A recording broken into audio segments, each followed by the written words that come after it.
Hi guys, welcome to week 4 of International Organizations, the final week. Congratulations on making it thus far. It may have been an interesting and, well, at times challenging journey, but that's why this is called the Challenger program. And, it's definitely educational. I'm sure you've learned a lot of things along the way.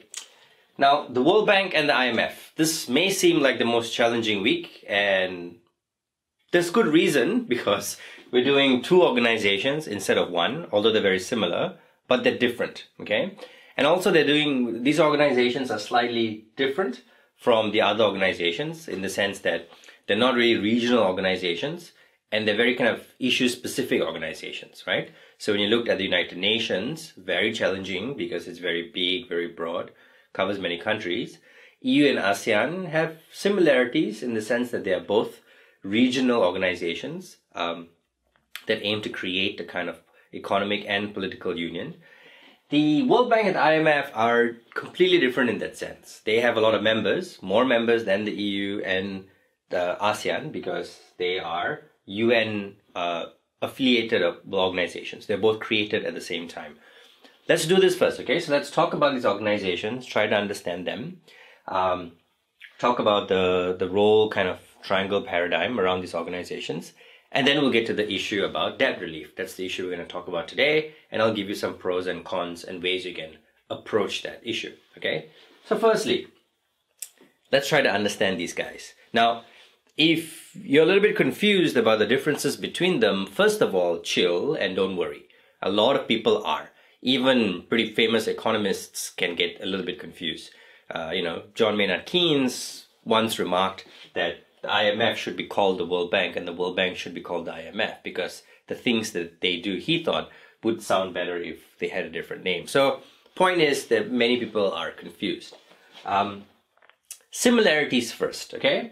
So similarities wise, they were both established in 1944 at the Bretton Woods Conference. Now the Bretton Woods Conference is something that happened after World War II. Many countries came together, 44 countries also, so 1944. Came together and we're talking about how we can bring stability to the world, right? So this was a world after World War II, but also after the Great Depression. Financial crisis, people lost lots of money. World was a little bit in chaos and they needed to do two things. They needed to help rebuild the world after the war. So especially countries in Europe, France, England, Poland, all these other countries, devastated by the war, no infrastructure, spend all their money defending themselves, really nothing. Everything's completely destroyed, not to mention human tragedies and how do you help individual people regain jobs, build healthcare systems, all of those things. Huge rebuilding development. But the other problems also, how do we avoid a recession again? How do we create secure financial systems? Because they realize that the world is getting more and more interlinked, more and more independent, and countries can't act like individuals anymore, right? Because countries created money for their own people to use within as legal tender, because barter got very messy. I can't keep carrying a bunch of chickens with me to exchange, but I can carry some money. But when money started being traded, right, between different countries, so you have foreign funds of other countries, and then if I buy a lot of your funds, that affects your country. If I sell those funds, it affects your countries too. And that can create depressions, that can create inflation, that can create a lot of insecurity and instability, okay? So we needed a kind of system to organize that, to make sure that countries are honest with each other, share information, don't do anything rash and drastic because we're all in the same boat. They realize that if one or two countries have huge economic swings, then that will have a huge impact on other countries because we're becoming more and more interrelated, okay? So those are the similarities. Both formed at the same time. Both have headquarters in New York. Both deal with finance issues, but the World Bank's role is more to do with development, and IMF's role is more to do with ensuring financial stability. Okay, actually the World Bank's full name, the World Bank has many different parts, and 5 different parts and, you know, all of those things. But it was initially called the International Bank for Reconstruction and Development. Okay? Reconstruction and Development. And that's pretty much what it did. And pretty much what it does now, right? So now, before it was like, let's give loans to the European countries, help them develop, and then eventually they did, pay the loans back, and so on and so forth. And then after that, it was like, okay, so what else should we do? Hey, there are many other poor countries that were coming out of colonialism, countries that are coming out of war and conflict. Let's help them get out of poverty. And so that's what the bank did and what it does now. So they give all these loans to developing countries and help those countries develop, right? So loans are one. So these are like low interest loans. They can also give them credit, right? No interest, low interest credit. So you can borrow money very quickly. So credit different from loans in that it's kind of like short term. If I need a little bit of money now, like a credit card, right? But loans are big and long term. Or they also give grants. So these are not loans, these are just free money, like a scholarship, right? If you develop all of these things, here's all this money, go ahead and do it, right? And they give a lot of advice. They do a lot of the research, the planning, the implementation that other countries don't do, that maybe countries are poor, maybe they don't have the money to develop all these things. The bank does it, okay? So they do all the research, they set up all these institutions, and then they tell you, in order to move out of poverty, you should do X, Y, and Z, right? You should invest more in this industry and do more of that and do more of this. And that's why they release a lot of reports. You can look at the World Bank report, they're very detailed. They do a lot of advocacy. They're a huge, huge organization, right? Tens, thousands of people all around the world trying to do so many of these different things. Some of these things work, some of these things fail, but that's pretty much what they keep trying to do, right? So this is the World Bank. It's traditionally headed by an American. America picks the person who sits on the bank, the chairperson of the bank, president of the bank. The IMF, on the other hand, is about trying to ensure stability, right? So the IMF, their goal is to make sure that crazy things don't happen. That if something's happening, we know that something's happening. That people are not moving things around too quickly, that no one's trying to gain an edge over someone else too quickly or too dodgy way, right? So they do a lot of regulation, a lot of information sharing. They have a code of conduct that all the members sign, and all the members agree to do certain things, right? So they ensure that the members communicate, the members share information, right, with each other, and they do some other complex things. If you're interested, you should look at this thing called special drawing rights, which is kind of like an IOU. They create a kind of money within the IMF that other countries can buy to give their own money value. It's a little bit of a funky concept, but things like this help ensure stability, and members can trade these SDRs between each other and so on and so forth. But in essence, you don't have to go into too much of that detail, but think about it, in this way, that if you have all these different countries and they're working with each other, how do we ensure that the one problem in one country doesn't become too much of a problem another? That's the job of the IMF, right? So that IMF isn't very interventionist. Unlike the World Bank, the IMF doesn't look around and say, how can I improve this country and how can I improve that country and let's do a report here, a report there. No, I mean, they have their ideas, but they're not as advocacy-based or as persuasive as the World Bank, right? The IMF looks around, they give advice, and they try to make sure that what the countries doing to each other are fair, right? And make sure that the countries communicate, don't do anything too risky. The IMF also has a fund, right?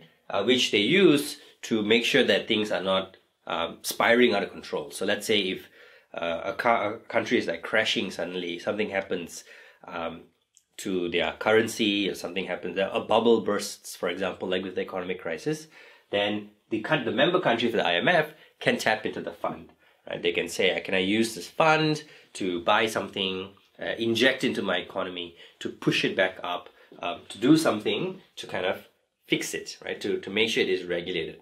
So the IMF is a little bit like a central bank maybe of a country. They try to set these policies make sure each country that is a member of the IMF agree to these policies and agree to do the right thing. Okay, so that's fundamentally the difference between the World Bank and the IMF. You'll probably interact more with World Bank policies, with World Bank campaigns. The IMF is a much smaller organization, right? A few hundred people, or maybe like a couple of thousand people working around it, but also incredibly important because they have a huge kind of high level policy impact on countries. Okay, now I hope that's clear enough between the both, but the issue isn't really about whether or not you can distinguish these two organizations, right? You don't have to worry about that as much. What you need to do is think about the role that they play in society and in the world, and whether or not they should do more or less of it. And we'll get to that part now. Okay, so let me clear this. We should go back and look at our triangle, because I think that's a great way to break it down and to make it simple. Also because we've been using it previously. So at the top we have the role, and then you have internal, and then you have external. Okay, so the role is whether or not that fits within their core role, right? So if it's an issue to do with development, so countries needs to develop to do something, definitely the role of the World Bank. Okay, if it's about taking a country out of crisis, definitely the role of the IMF. Now, the debates around roles get interesting when people debate about whether the IMF or the World Bank should step beyond their role, right? Or should do something that is kind of related to the role, but not exactly related to the role, so indirectly related. So let me give you an example, right? So say the role is to alleviate poverty. Now, you can make the argument that equal distribution of money across male, female, across gender alleviates poverty. So does that mean that the IMF should equally distribute their loans to men and women, or ensure that the money that they invest in a country is distributed equally across gender? Okay, so is now gender politics, is that the role of the World Bank? Because, hey, they're a development organization. Why are they concerned about gender? They're concerned about gender because it affects poverty, because it affects their role. Or it doesn't, because gender is not a main part of their role. They should focus on poverty. And anything that detracts from poverty, that doesn't directly contribute to poverty, shouldn't be part of their role, right? So this is one way you will have these debates about their roles. About poverty, about democracy, about maybe environmental rights, all of these other different things, whether or not it impacts directly the role of the World Bank, and to some extent also the role of the IMF. Should the IMF use its funds more proactively, right? So should they give loans now for development? So kind of stepping into the role of the World Bank. Or should they not? Should they only just wait for a crisis? That's the debates about their role, okay? Now, the other thing you have are debates about their internal structures. And honestly speaking, I don't think you'll get that much of these debates. I mean, you may have debate about SDRs. I doubt it, unless you're going to a kind of international economics kind of debate tournament. But it's interesting to pick up. Or, I mean, if it becomes a big issue in the newspaper, if different countries, different people are writing editorials on them, then you need to know. One thing that you could get for internally is the democratic representation within these organizations. Because these things were set up post-war, because, big countries always get their say all the time, the World Bank is always headed by an American, and the IMF is always headed by a European. These are just conventions. Conventions, but also the voting rights at the IMF and the World Bank to some extent is based on the number of people who contribute, right? So if you give a lot of money, you get more votes, and therefore you use those votes in that sense. So always American, always a European, right? Now, it's a little bit odd because if you're trying to do work in the developing world, why do you need to have, or why should you have an American all the time? Especially now when you have pretty renowned economists, exceptional politicians and leaders from the developing world who've done excellent things, won Nobel Prizes. Maybe these individuals should be leading the bank, because these individuals would get a lot more credibility when they're trying to push change in the developing world. They understand the problems better in the developing world, and maybe they have a different perspective, right? Maybe they have some better ideas. Those are the debates you may have about internal change, right? So about the democratic policies or principles or representation within the bank or the IMF. Should they be more representative of the people that they're trying to help rather than representative of the past, right? Should we make those internal changes? They got pretty close with the last World Bank president, but still no banana. It's headed by well, you find out. American guy, but like Korean American guy. It's interesting maybe for Koreans, I don't know. That also impacts the external change, right? So the internal external thing tends to be very related. If I make these changes within it, then these changes will have positive externalities, right? So allow me to do my work better, help change the people better, be more credible, etc., etc. You have some debates also purely about the externalities, and that's going to be one of the things that we're going to discuss today. So should they do a specific policy or not do a specific policy? Should they give a loan for this reason? Should they not give a loan for this reason? Should they forgive debt, right? Should they intervene here?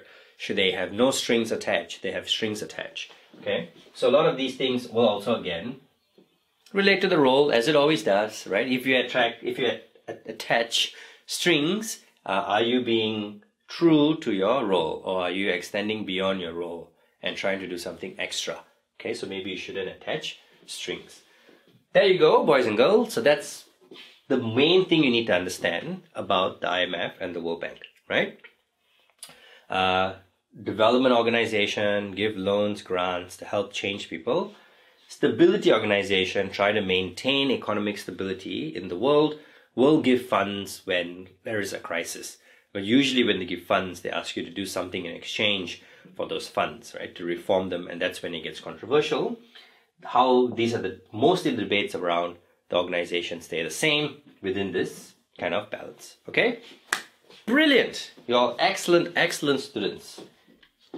So far, I don't know what else you're going to do. Ready for the debate?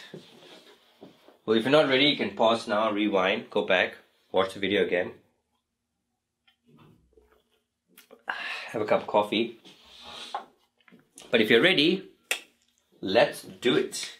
So this is a debate about whether or not the World Bank, or whether or not we should, and these are mostly World Bank debt loans, right? So forgive debt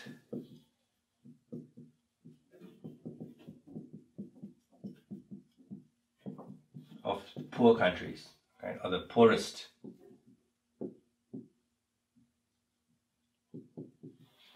What is the exact wording? I should know this. Yeah, so forgive debt of heavily indebted poor countries, right? Now, for some of these things, they're heavily indebted. They may even be a term. Heavily indebted. Okay, I'm gonna make an abbreviation.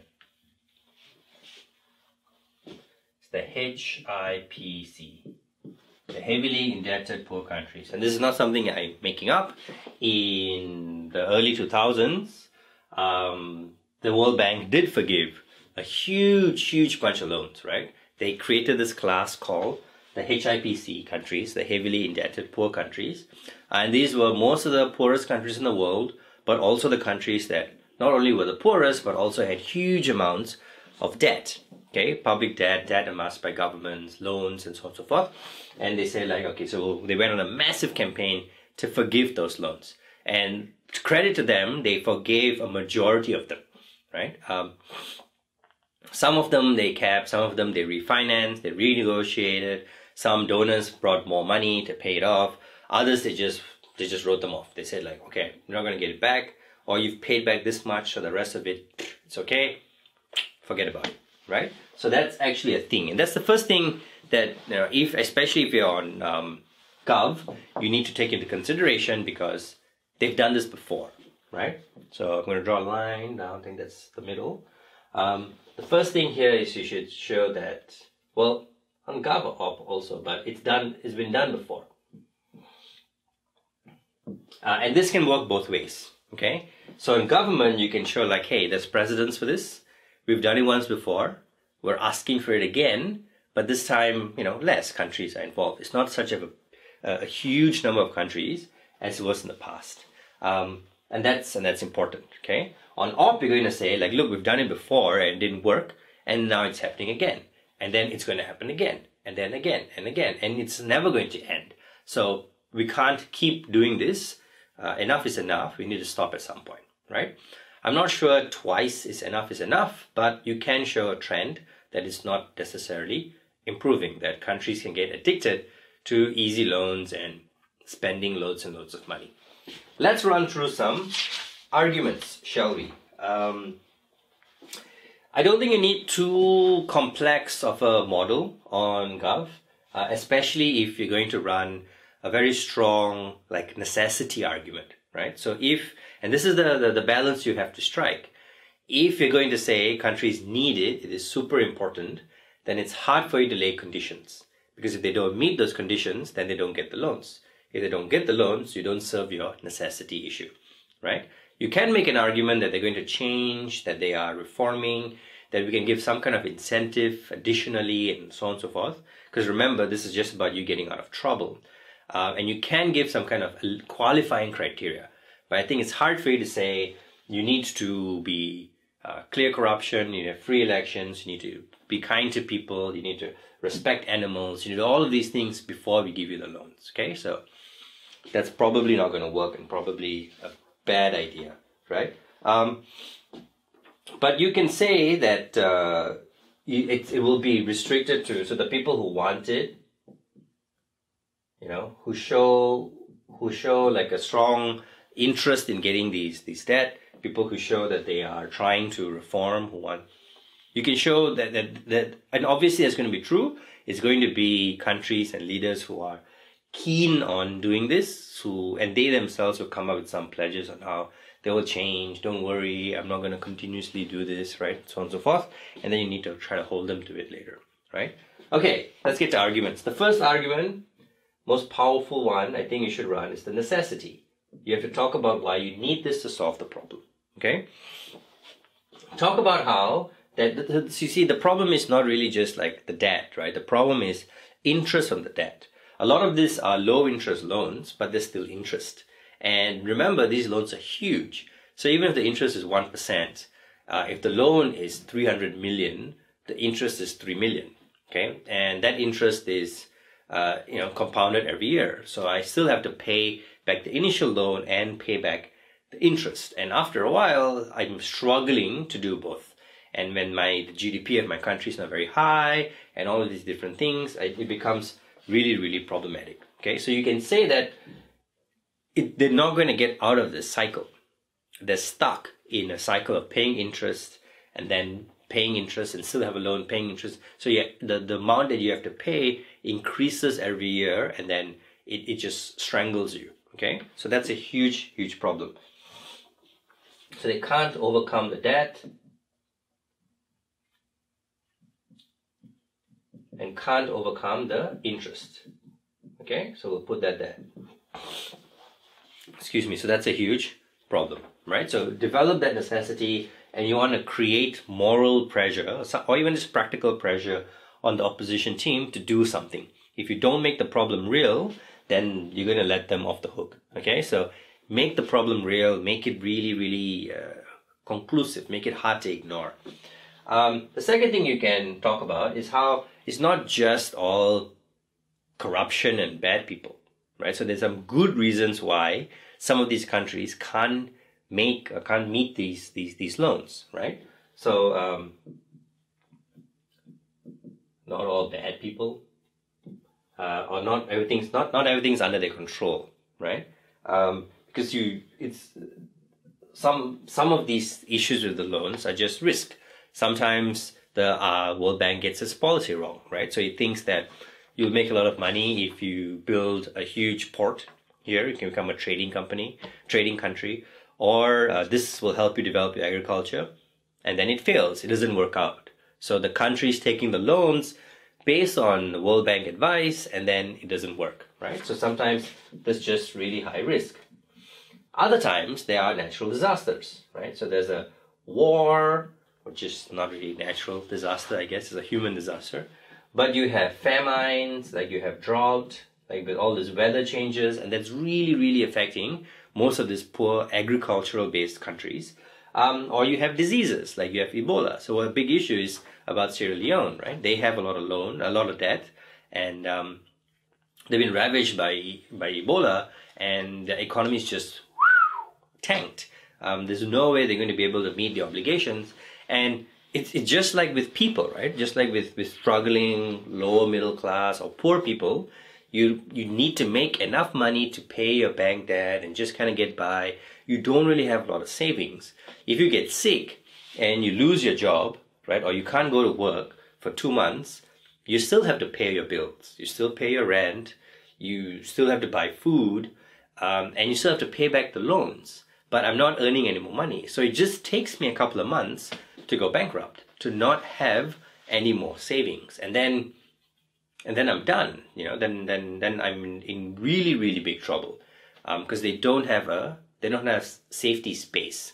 And that's what's happening to a lot of these poor countries who get hit by natural disasters, who have a big project that's supposed to work, doesn't work, right? So it's not really all like corrupt leaders and blah, blah, all of these things. Although there is some of that. It's hard for you to argue that all of these guys are super excellent. But on the other hand, you can also say that there is a lot of ambiguity, okay? Thirdly, you can argue that it's going to affect others. There's going to be lots of harm.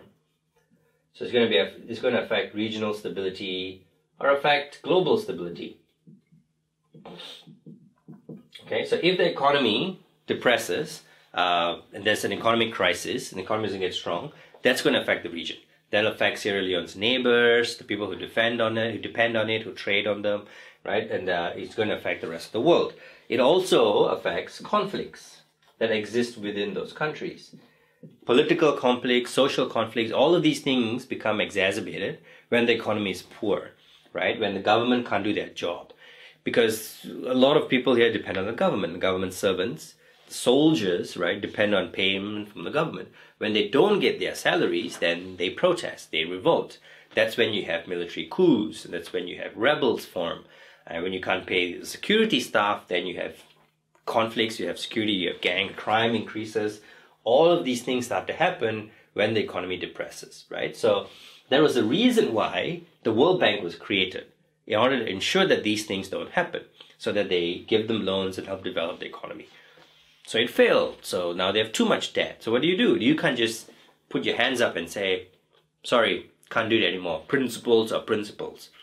That's rubbish. You were there, you were created in order to do something, to fix a problem. The first chance didn't work. Now let's wipe the slate clean and try again. Wipe it clean, try again. Wipe it clean, try again. You have to keep doing that, because otherwise you fail your role.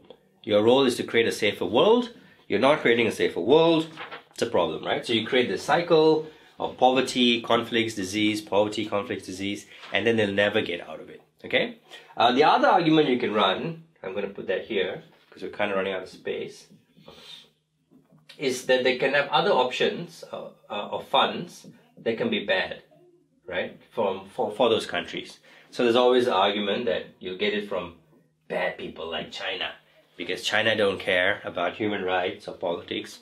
Supposedly, China only cares about what you want, which can be a good thing sometimes, because they don't meddle in your internal affairs and businesses. But this is a good argument to use if the other side say that there'll be incentive for those countries to reform, to change, to be more transparent, to do the right thing.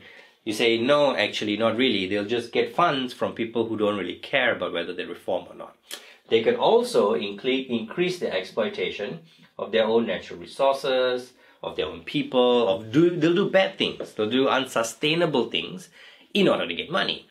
Not because they're necessarily, evil people, but they're desperate, right? So why would I not sell conflict diamonds, right? Why would I not poach animals? Why would I maintain virgin rainforest? I wouldn't, because I'm struggling under this debt. I can't get more loans. You're choking me, asking me for more money, and you're not going to give me any more. And my people are going crazy, so I'll do whatever I want, whatever I can to make money. Okay? So those are the arguments that you can run over here. What will be the eventual outcome here is, and the reason why forgiving that debt is important is because that's the only way they can get more loans, right? So it is about giving them more money.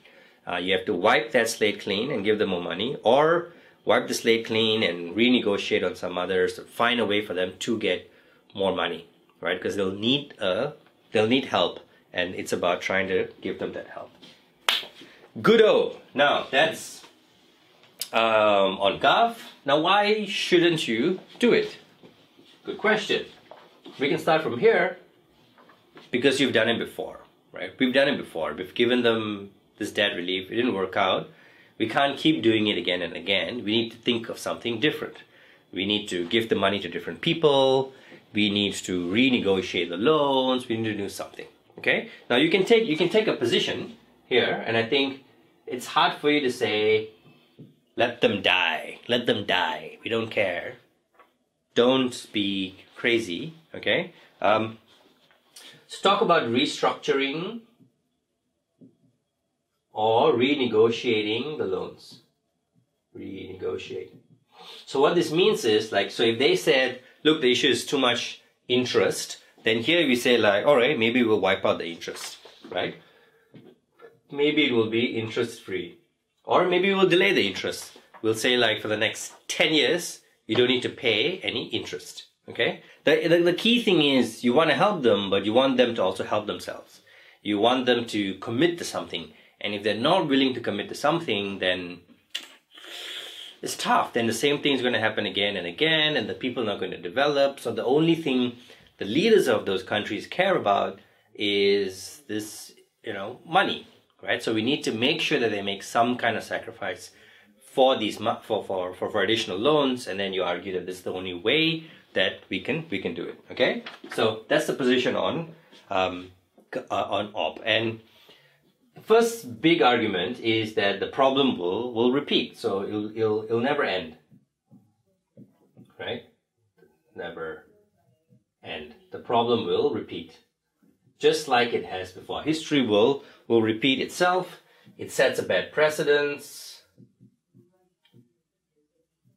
Okay, and it sends a bad message to other people. So now that I've been forgiven twice, I can get forgiven third time, get forgiven a fourth time. Plus, what kind of message does this send to other countries who are paying back their loans, right? Maybe I don't need to pay back my loans. Why am I being so stupid? Because if I just struggle a little bit and try not to be so careful, then I can get it forgiven. So maybe I should just spend it on fast cars and big bungalows and palaces. So we think that's a terrible message to send to other countries that are being responsible. At the very least, you need to make sure that these countries do something in order to earn their debt relief. You can't just forget about it, okay? So those are, I think, the first argument that you should lead with. The second one is we could talk about donor fatigue. Donor fatigue means that the donor countries get tired of giving loans and giving grants and giving money and not getting anything back. Or not even getting things back, but not getting development, not getting progress, right? So it's not going to happen. They're not going to keep giving money. Because after a while, they're going to get really, really tired. And they're going to be like, we just don't have money to give, guys. Especially when the world is not in a very healthy financial situation. And this money comes from taxpayers, right? It comes from their countries. And countries' willingness to give foreign aid, to contribute to these international organizations is lowering. They're like, I don't want to keep donating money when I don't have money. Why am I so concerned about welfare in other countries when my welfare is under threat, right? So it's a normal human reaction. People are always more concerned about themselves and the problems that are closer to them. And it's hard for them to see how things are far more crazy overseas, right? Far more crazy in the third world, life and death issues. But it's understandable problem, understandable human condition. okay, and one which we need to address. The final argument here is that you will support these bad leaders, man. You give them a chance to stay in power, because this is what the leaders do. The regimes will stay in power, the bad ideas stay in power, right? Because now you're giving them more money. So the regimes increase, badness increases more and more. There's no incentive for them to change, there's no incentive for them to reform. I can continue doing these bad things, right? So would you give Zimbabwe an extension on its loan? Would you give, this is the same kind of issue you have with, Kim Jong-il and all of those things, right? So these guys will not ill anymore. And these guys are not willing to change, and there isn't reform. And as it sounds a bit harsh, but change only really comes when there is pressure. And this is one way to keep the pressure. And it's not that we want revolutions to happen and we want people to suffer, but without some instability, the countries are not going to change. Okay, so and this argument becomes powerful, especially if you can show that there is potential for change. But there maybe is an opposition movement there, where the leaders are feeling some pressure. You talk about the psyche of those individuals, why that's what the only things that they really care about. And if you can develop the point from that aspect, then you can show why that's a good position, a good point from which to push some change. Okay, so here we go. Not so complicated, right? World Bank and the IMF can seem, what's the difference between these two guys? Kind of like whips and replies. But the point is, it doesn't really matter if they share a lot of similarity, right? They have some key differences, which we've already talked about, the development aspect and then the stability aspect. But mostly they are about trying to keep the world financially and economically stable. Economy is not just an issue about money, it's an issue about life. Without stable economies, you can't self-actualize. You can't be yourself. You can't do the things that are important to you. And worse, it creates chaos. It creates violence. It creates diseases. It creates just problems. People become animals when they don't have a kind of financial stability, and that's a problem. So how do we create this financial stability? How do we create just stability? That's a big thing that these organizations think about and worry about, and something that you should think about and worry about, because you're a very smart person and maybe you have an interesting idea. Good luck and happy debating.